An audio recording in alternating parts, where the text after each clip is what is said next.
June 24, 1571, the Spaniards established the city of Manila. Kaya ang Manila Day is June 24. Alright? Eventually, 3 years after, dumating po ang mga pirata.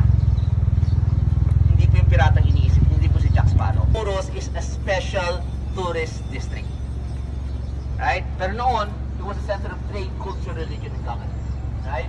Now, talon po tayo 1945. Bago po kasi mag-1945, dahil sa iba't ibang order, ito nga po ang capital ng lahat, capital ng religion, prompting the Spanish government to transfer the Governor General to the summer residence of the Governor General, which was Malacanang Palace. That's why up until today, ang Presidente ng Pilipinas sa Malacanang. Hindi na po naayos yun. Magmula nung nasira siya, open area lang siya, tignan nyo maigi. Right? At ang building na nakikita nyo sa likuran, tinayo lamang ng 1980s. Specifically 1983. At sa ngayon, ito po ay ang office ng Commission of Election. Alam niyo na.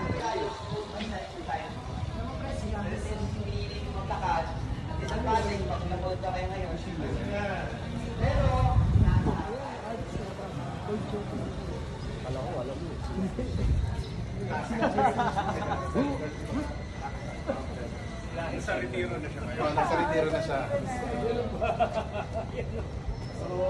Okay, ito po ang itsura. Tingnan natin sila makalapit. Sa pagbubukas po ng Suez Canal at dating po ng mga galleon trade magmula sa Acapulco, mas bumilis po ang pagpasok ng pangangalakal. Mas maraming Pilipino ang nakaroon ng pagkakataong mangalakal, nagkaroon ng pera at napadala ang kanilang mga anak sa universidad. Yung mga nakapag-aral kinilala as ilustrado. Sila lang po ang nakakapagsalita ng Kastila. At since may iba't ibang lingwahe tayo,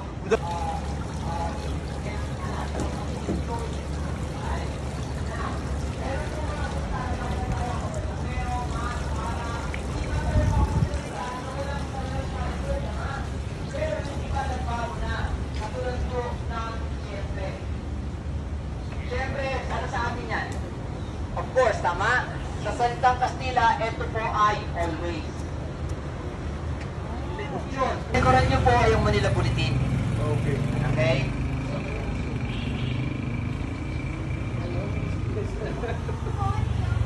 Ito po ang San Nicolas Church. This one or this one? San Nicolas. This one. Yeah. Ito sa likod. Ayan po ang Manila Bulletin. Kung saan nandun po ang Manila Bulletin, naandun po ang San Nicolas Church. Kaya nagsimula tayo sa World War II. Okay. Sir, ulit. Ulitin ko po, Martin's Mat Martin's Mat. or perforated steel planks. Pagdating po kasi ng mga Amerikano sa Pilipinas noon, pagbalik nila, alam nilang kakailangan nila maglandin ng aeroplano kung saan-saan. At sigurado sila, malamang po yung mga runway sira. Kaya nagdala sila nito, ito po yung nilalatag nila sa lupa. Nakita itong hook na to? Yan, ipapasok nyo po dito yan at vice versa. Pag pinukpok niyan, tikit na yan. Pwede mag-land na agad ang aeroplano. Sa Nicolas, yung dinadaanan natin, likod yun. Yung muralya, likod yun ng simbahan. Kaya kung dinala kayo rito sa, sa Solana, ito Solana Street, may dahilan yan. Halika, lakad tayo. Solana Street. Saan yung next destination, sir? Halika.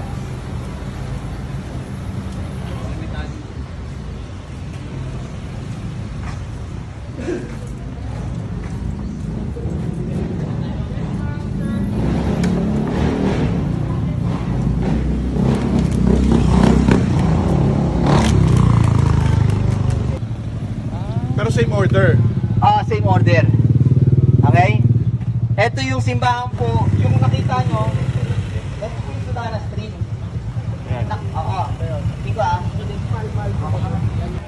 Bakit? Ito ang storya niyan. 1941, lumusob ang Hapon sa Pilipinas.